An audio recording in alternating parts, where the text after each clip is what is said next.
नमस्कार, मैं हूं आपके साथ पूर्णिमा मिश्रा। हमारे खास प्रोग्राम क्या कहते हैं नरेंद्र मोदी में आज आपको सुनवाएंगे पीएम मोदी का वो ऐतिहासिक भाषण जो उन्होंने 6 अप्रैल 2013 को अहमदाबाद में दिया। बीजेपी के 33वें स्थापना दिवस पर मोदी जी ने कहा कि बीजेपी का जन्म सत्ता की भूख में से नहीं हुआ। बीजेपी का जन्म देश के नागरिकों के भाग्य को बदलने के लिए हुआ है, कल्याण के लिए हुआ है और बीजेपी का हर एक कार्यकर्ता जिंदगी खपा देने में कभी कमी नहीं रखता है। भारतीय जनता पार्टी का जन्म उस समय हुआ था जब देश के भविष्य को कुछ निजी स्वार्थ वाले तत्व अपने निहित स्वार्थ के खातिर नए नए सवाल उठा करके देश में एक ऑल्टरनेट पनपे नहीं, उस षड्यंत्र के शिकार हुए थे।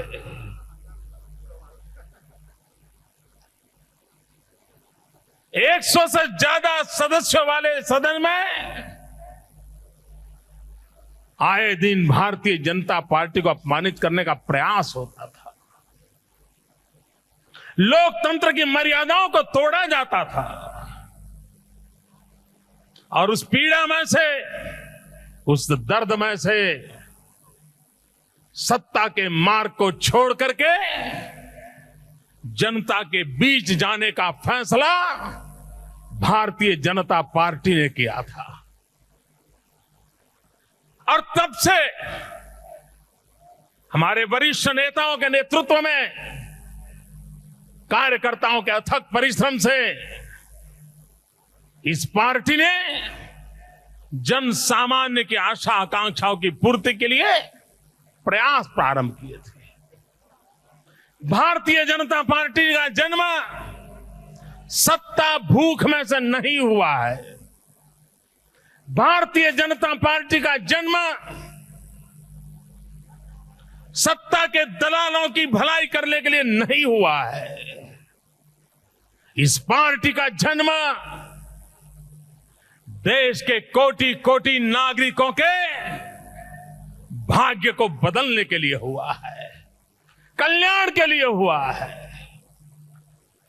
और जब कोई अच्छा काम करता है तो रुकावटें भी कम नहीं आती है। भाइयों बहनों, कभी मैं केरल की तरफ देखता हूं, क्या कारण है कि साम्यवादियों के लगातार हमलों के बावजूद भी हमारे सैकड़ों कार्यकर्ताओं को मौत के घाट उतारने के बावजूद भी, चाहे केरल हो चाहे बंगाल हो, भारतीय जनता पार्टी का कार्यकर्ता जीत मिले या न मिले जिंदगी खपा देने में कभी कमी नहीं रखता है। क्या कारण है कि सत्ता गलियारों से दूर दूर तक का भी नाता न होने के बावजूद भी एक भारत माता की जय के लिए अपना जीवन न्योछावर करने वाले लक्षावधि लोग आज भारतीय जनता पार्टी का कमल का झंडा उठा करके चल रहे हैं। और मैं दिल्ली में बैठे हुए शासकों को चेतावनी देता हूं, अगर आप सोचते हैं कि आपकी सीबीआई के हमले भारतीय जनता पार्टी को निराश करेंगे तो आप गलती कर रहे हैं सोचने में। आपको लगता है कि आपके गवर्नरों के माध्यम से आप भारतीय जनता पार्टी की सरकारों को परेशान करोगे। आप लिख के रखिए, जहां भाजपा की सरकारें हैं वहां की जनता दिल्ली सरकार के और कांग्रेस पार्टी के इस रवैयों का चुन चुन करके जवाब देती है और देती रहेगी। सारी संवैधानिक संस्थाओं का उपयोग भारतीय जनता पार्टी की सरकारों को परेशान करना, भारतीय जनता पार्टी के कार्यकर्ताओं को परेशान करना, भारतीय जनता पार्टी के दल को परेशानियों डालना, इसी के लिए उपयोग में लाया जाता है। कांग्रेस के मित्र, ये दिल्ली में आपका सत्ता का नशा लंबे दिन तक रहने वाला नहीं है। भाइयों बहनों, कांग्रेस में और भारतीय जनता पार्टी में बहुत बड़ा अंतर है। भारतीय जनता पार्टी की सोच और कांग्रेस पार्टी की सोच के बीच कभी कोई मेल नहीं हो सकता है। भाजपा का चरित्र और कांग्रेस के चरित्र का कभी हम तुलना नहीं कर सकते हैं। भाइयों बहनों, कांग्रेस जिन पर आश लगा करके बैठी है, जिनके शब्द कांग्रेस की नीति माने जाते हैं, ऐसा एक नेता का 2 दिन पूर्व मैंने एक भाषण सुना। मित्र, मुझे बहुत गहरा धक्का लगा, मन को पीड़ा हुई। क्या ये लोग देश के विषय में ऐसा सोचते हैं? भाइयों बहनों, कांग्रेस का एक नेता कह रहे हैं, कांग्रेस पार्टी की सोच को प्रकट कर रहे हैं।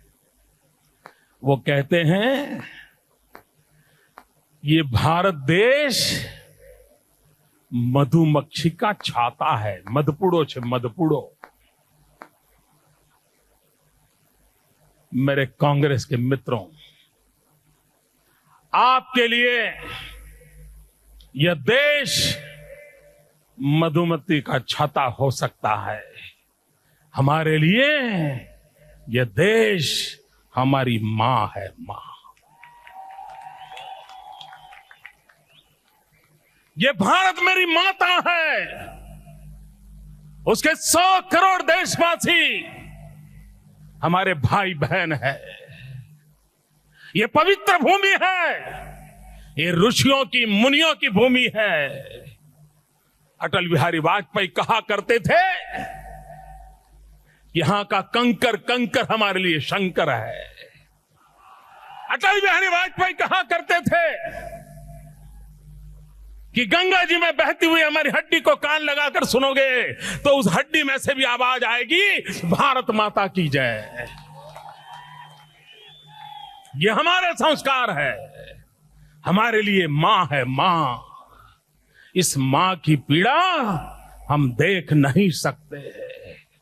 ये हमारी मां है जिसके संतानों का दुख दर्द हमारी चिंता का कारण है। आपके लिए ये मधुमक्खी का छाता हो सकता है, हमारे लिए मां है। और मेहरबानी करके कांग्रेस के मित्र, हमारी भारत मां का अपमान मत करो।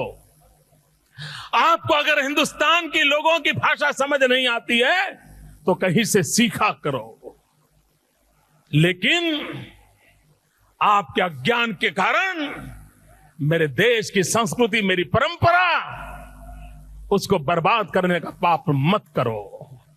भाइयों बहनों, मैं कभी किसी नेताओं के भाषण पर समय बर्बाद नहीं करता हूं, क्योंकि वो ध्यान देने योग्य होते भी नहीं है।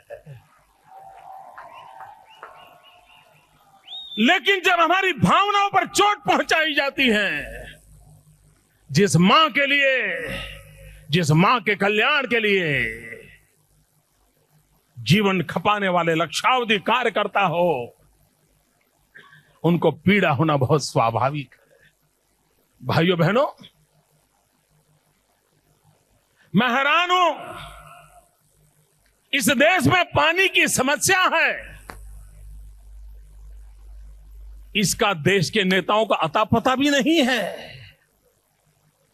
दया आती है, आप पर दया आती है हमें। हमारे गुजरात कांग्रेस के नेता पानी को लेकर के